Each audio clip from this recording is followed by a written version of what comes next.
Hi, I am James Patrick Murphy, and I'm known to my Shakespeare with Veterans friends as Dr. Pat. So I am very grateful for Kentucky Shakespeare for having Shakespeare with Veterans, and thankful for Amy for having this program for us, and grateful to all the friends I've met there, and I'm going to continue to meet going forward with this. The piece that I'm going to talk about is based on related to a story that I had when I was a naval flight surgeon back in 1988. I had gone to medical school on a Navy scholarship, so I owed 3 years in the Navy, and I spent 4 years on active duty. The last two of which was as a naval flight surgeon on board the USS Enterprise, and I was a young doctor, and that was really my first big boy job that I'd ever had as a doctor, with real responsibility. So I was at a cruise one day. We were out in the middle of the Pacific Ocean. It was hot. We were kind of bored. I was on duty. I was exercising. I was on call, and I was in the hangar bay. It was noisy, working out, jump rope or something. But I came back to sick call that afternoon, as I was supposed to, and the senior medical officer, his name was Homer, he called me into his office right away. And he and I had always been on very good terms. I really respected and looked up to him. He was probably the reason I chose to apply for the Enterprise as my station, because he was the senior medical officer. Really admired him, but he pulled me in. He really got on me. He was upset because I wasn't available. He apparently had something he needed me to do to go to another ship. I don't think it was a major emergency, but it was something that he wanted me to do, and I wasn't available.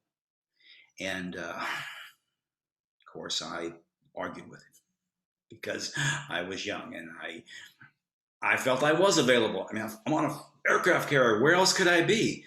But he said, I couldn't find you. You weren't available. So I left that meeting, and I got the last word, and I looked back and I said, well, I was available. And to his credit, he didn't come after me, and he didn't give me extra duty or get on me. He let it kind of roll off his back. But it bothered me a bit, and I wasn't 100% sure why. I was young and arrogant, too arrogant probably for my own goodness.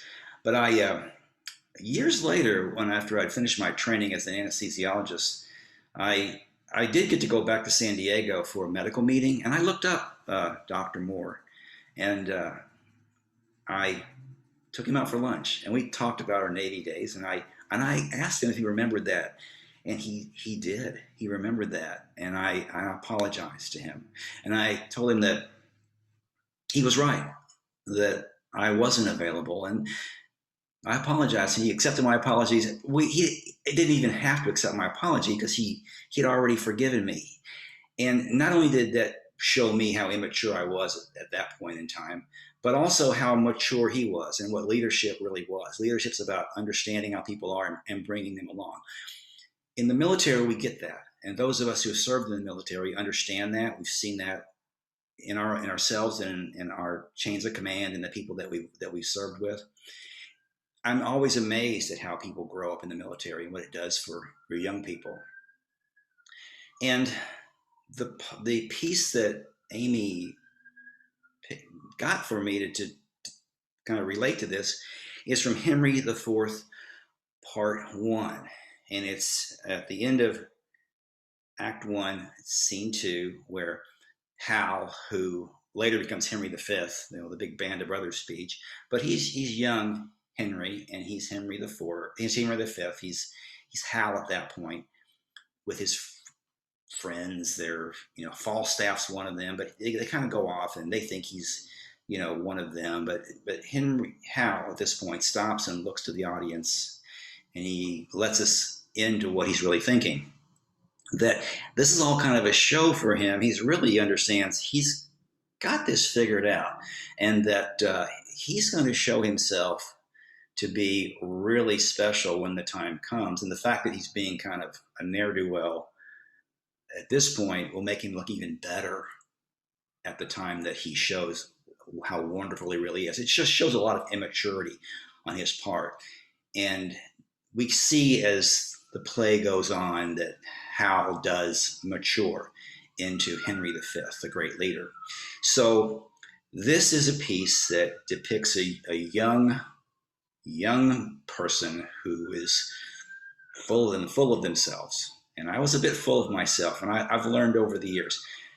Now, I've got a son who wants to be a naval flight surgeon. His name is Kellen, and Kellen has agreed to do this. He wants to follow in my footsteps, I guess, and I'm not going to pressure him to hold him to do that. But at this point, he's interested in becoming a naval flight surgeon. So I now present to you my son Kellen playing the role of Henry V as Hal. And before I sign off, I want to say Happy Veterans Day and thank you to all the veterans, all the families of veterans, and all those who support veterans out there. Thank you for your service.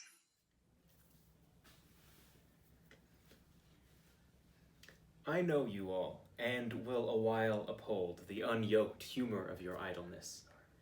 Yet herein will I imitate the sun, who doth permit the base contagious clouds to smother up his beauty from the world, that, when he please again to be himself, being wanted, he may be more wondered at, by breaking through the foul and ugly mists of vapors that did seem to strangle him.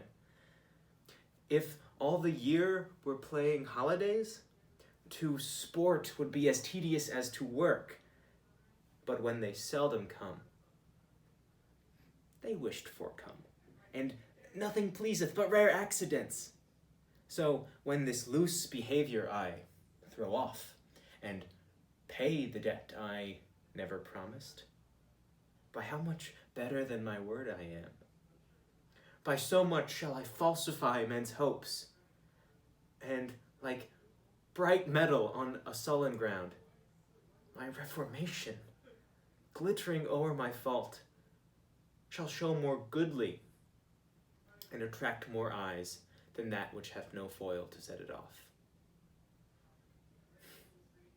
I'll so offend to make offense a skill, redeeming time when men think least I will.